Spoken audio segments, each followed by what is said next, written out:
महाराज श्री स्वामी समर्थ, जय जय स्वामी समर्थ.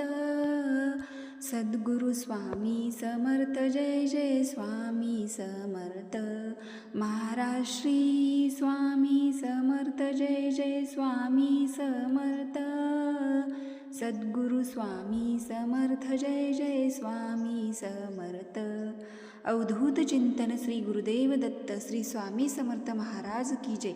दिगंबरा दिगंबरा श्रीपाद वल्लभ दिगंबरा. नमस्कार मैत्रिणींनो, बघा यंदा गुरुपौर्णिमेला 2 योग तयार होत आहेत. होय, या दोन्ही योगाचा प्रभाव 29 जुलै रोजी दिवसभर असणार आहे. मग या दिवशी नेमकं काय करावे, चला जाणून घेऊया. यंदा आषाढ महिन्यातील आषाढ पौर्णिमेची तिथी 28 आणि 29 जुलैला 2 दिवस विभागून आल्यामुळे प्रत्येक भक्तांना प्रश्न पडला आहे की 28 की 29 जुलैला गुरुपौर्णिमा साजरी करावी. हे तर आपण जाणून घेणारच आहोत. शिवाय या दिवशी जुळून आलेले आहेत 2 दुर्मिळ योग. कोणते हे आहेत जाणून घेणार आहोत. गुरुपौर्णिमेनिमित्त तुम्हाला गुरुचरित्र पारायण करायचं आहे का, मग ते कधी करावे, कसे करावे, या संबंधित संपूर्ण माहिती बघूया.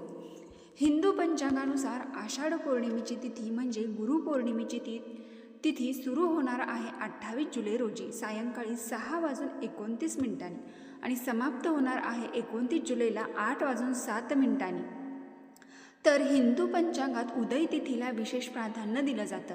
सूर्योदयाची वेळीची तिथी ही 29 जुलैच्या दिवशी सूर्योदयाच्या पौर्णिमेची तिथी असल्यामुळे गुरुपौर्णिमा बुधवारी 29 जुलै रोजी साजरी केली जाते. त्या दिवशी गुरुपूजन आणि धार्मिक कार्यासाठी काही शुभ मुहूर्त सुद्धा सांगितले जातात.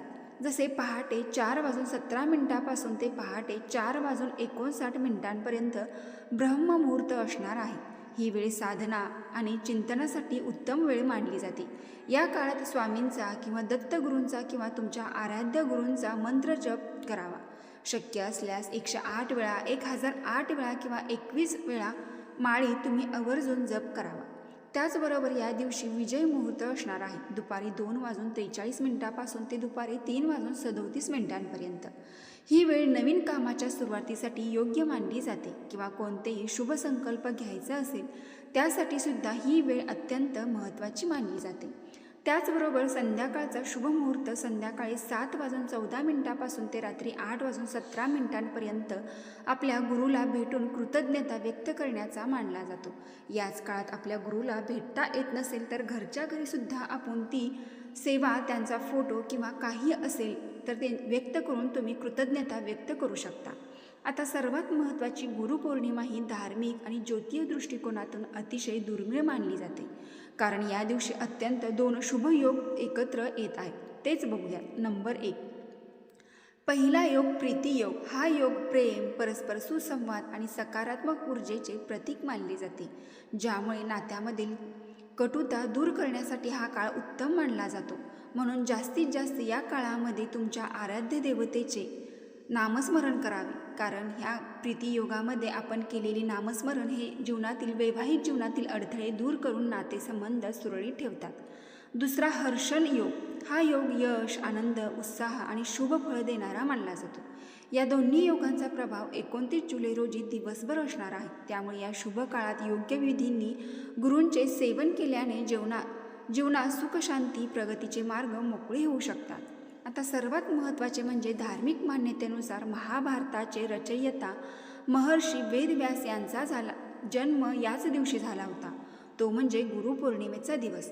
त्यांनी मानवी कल्याणासाठी 4 वेद आणि 18 पुराणांची सुरुवात करून जगाला ज्ञानाचा प्रकाश दिला. म्हणून या दिवसाला व्यास पौर्णिमा असेही म्हणतात. या दिवशी शिष्य आपल्या गुरूंचे पाय धुवून त्यांची पूजा करतात. या दिवशी पवित्र नद्यांमध्ये स्नान करणं आणि गरजू व्यक्तींना दानधर्म करणे हे अत्यंत पुण्यदायी मानले जाते. त्यामुळे मनातील नकारात्मकता दूर होते. आषाढी एकादशीनंतर बघा चातुर्मास सुरू होतो. चातुर्मासातील पहिली पौर्णिमा ही आषाढ पौर्णिमा असते. ही पौर्णिमा गुरुपौर्णिमा म्हणून साजरी केली जाते. भारतीय परंपरेत गुरुचे स्थान अगदी वरचे आहे. त्यामुळे या दिवशी गुरुचे पूजन करून गुरुविषयी कृतज्ञता व्यक्त केली जाते. गुरुपौर्णिमेच्या निमित्ताने अनेक जण गुरुचरित्राचे पारायण करत असतात. मग गुरुचरित्राचे पारायण कसे करावे, त्याचे नियम काय पाळावेत याबद्दल जाणून घेऊयात. 29 जुलै रोजी बुधवारी गुरुपौर्णिमा 3 दिवसाचे गुरुचरित्राचे पारायण करायचे असेल तर सोमवारी 27 जुलै रोजी आपण हे पारायण सुरू करावे. म्हणजे तिसऱ्या दिवशी गुरुपौर्णिमेला गुरुचरित्राचे पारायण सांगता करतात. गुरुचरित्र हा ग्रंथ अत्यंत प्रसादिक आहे. या ग्रंथाचे 52 अध्याय असून ओवी संख्या 7491 इतकी आहे. काही ग्रंथात 53 अध्याय आहेत. त्यात ज्ञानकांड, कर्मकांड आणि भक्तिकांड अशी विभागणी केलेली पाहायला मिळते. विविध कथांच्या माध्यमातून ज्ञान, कर्म आणि भक्ती यांचा समन्वय यात साधलेला असून या तिन्ही उपासनासाठी गुरूंचे मार्गदर्शन कसे आणि अनिवार्य आहे याचे अतिशय सुंदर आणि मर्मग्राही विवेचन ग्रंथकर्त्याने उगवत्या भाषेत केले आहे. आता गुरुचरित्र ग्रंथातील अलौकिक महत्त्व. सर्वसामान्य मनुष्याने ईश्वरापर्यंत पोहोचण्यासाठी कशा प्रकारे आचरण ठेवायलाच हवे याचे मौलिक मार्गदर्शन गुरुचरित्राच्या माध्यमातून केले असल्याने या प्रसादिक ग्रंथाचे स्थान दत्तभक्तांच्या हृदयात 5वा वेद असेच आहे. यात किंचितही अतिशय मुक्ती नसल्याचे सांगितले जाते. तसेच दत्त अवतार श्री नरसिंह सरस्वती स्वामी यांच्या प्रेरणेने गुरुचरित्र लिहिले गेले आहे. परिणामी या ग्रंथाला ईश्वर अधिष्ठान असल्याने तो वरद ग्रंथ असून त्याला श्री गुरूंनी भक्ती काम कल्पद्रू असा वर देऊन ठेवला आहे. श्री गुरूंच्या चरित्राच्या निमित्ताने त्याच्या असंख्य लीलांचे, कथांचे निरूपण अतिशय सुबोध आणि प्रसादिक भाषेतसुद्धा केले आहे. याशिवाय व्रतवैकल्यसुद्धा सांगितलेले आहे. यात्रांचे वर्णनसुद्धा केलेले आहे. आचार धर्म शिकवलेला आहे. मूल्यांचे रुजवण केलेले आहे. सर्वसामान्य मनुष्याने ईश्वरापर्यंत पोचण्यासाठी कसे आचरण ठेवायला हवे याचे मौलिक मार्गदर्शन गुरुचरित्रात केलेले आहे.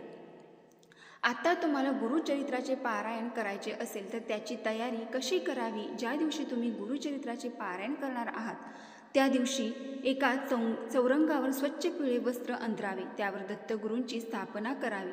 दत्तगुरूंची मूर्ती किंवा मूर्ती नसेल तर फोटो स्थापित करावा. आता दत्तगुरू किंवा स्वामींची प्रतिमा असली तरी सुद्धा चालेल. प्रथमेश असलेल्या श्री गणेशाचे आवाहन करावे. त्यानंतर पूजन करावे आणि गुरुचरित्र पारायण करण्याचा संकल्प करावा. संपूर्ण पारायण निर्विघ्नपणे पार पाडावा यासाठी दत्तगुरूंना साकडे घालावे. पिवळी फुले, पिवळी मिठाई दत्तगुरूंना अर्पण करावी. गुरुचरित्राचे पारायण झाले की दत्तगुरूंच्या संबंधित पिवळ्या वस्तूंचे निश्चितपणे दान करावे. आता गुरुचरित्र पारायण करताना 5 महत्त्वाचे नियम. गुरुचरित्र पारायण करण्याअगोदर संकल्प अवश्य करावा. तो संकल्प करताना तुम्ही कुठल्या इच्छा पूर्ण करण्यासाठी, कुठलीही मनोकामना इच्छा पूर्ण करायची आहे त्याच्यासाठी तो संकल्प घ्यावा. गुरुचरित्राचे पारायण हे पहाटे 3 ते सायंकाळी 4 या दरम्यान करावे. दुपारी 12 ते 1 ही वेळ सोडून द्यावी. यावेळी श्री दत्तगुरूंच्या भिक्षेची वेळ असते म्हणून या काळात पारायण वाचणे बंद ठेवावे. ज्यावेळी पारायणाची पहिली वेळ असेल तीच पारायणाची शेवटपर्यंतची वेळ असावी. उदाहरणार्थ पहाटे तुम्ही 5 ते 6 या दरम्यापासून वाचन करण्यात असाल तर पारायण संपेपर्यंत तीच वेळ ठेवायची आहे. पारायण करत्यावेळेस ब्रह्मचर्याचे पालन करावे. पारायण करत्यावेळेस घरामध्ये शांतता ठेवावी.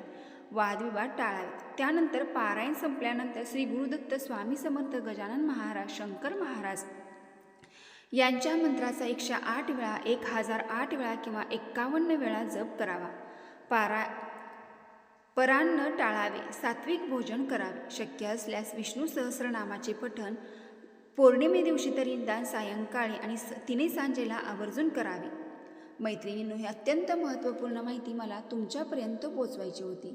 तर ही अत्यंत महत्त्वपूर्ण माहिती तुम्हाला आवडली असेल तर नक्की आपल्या चॅनलला एक लाईक करून कमेंट बॉक्समध्ये अवधूत चिंतन श्री गुरुदेव दत्त नक्की टाईप करा. तर मैत्रिणींनो, तुम्हाला खरंच दत्तगुरूंची सेवा उपासना करायची असेल तर ही सेवा तुम्हाला उद्या सोमवारपासून करायची आहे. जर तुम्हाला पारायण सुरू करायचे असेल तर सोमवार, मंगळवार, बुधवार या 3 दिवसात गुरुचरित्र पारायण हे पूर्ण होईल. तर तुम्ही नक्की उद्या सोमवारपासून पौर्णिमेपर्यंत या दत्तगुरू सेवेची सुरुवात करू शकता किंवा गुरुचरित्र पारायणाला सुद्धा सुरुवात करू शकता. तसेच जर तुम्हाला स्वामी चरित्र सारामृत हे 3 दिवसाचे पारायण करायचं असेल तर उद्या सोमवारपासून गुरुपौर्णिमेपर्यंत रोज 7 अध्याय अशा प्रकारे तुम्ही 3 दिवसाचे सुद्धा पारायण करू शकता. तर ही सुद्धा अतिशय प्रभावी आणि दिव्य अशी सेवा आहे. तुम्हाला गुरुचरित्र पारायण करायला शक्य नसेल तर निदान स्वामी चरित्र सारामृताचे पारायण तरी करा. तर या 3 दिवसाची सेवा तुम्ही अवश्य करा. सोमवारी 7 अध्याय, मंगळवारी 7 अध्याय आणि बुधवारी 7 अध्याय असे तुम्हाला 3 दिवसाचे पारायण स्वामी चरित्र सारे अमृताचे करायचे आहे. तर हा व्हिडिओसुद्धा तुम्हाला आवडला असेल तर नक्की टाईप करा. हर हर महादेव. श्री स्वामी समर्थ. धन्यवाद.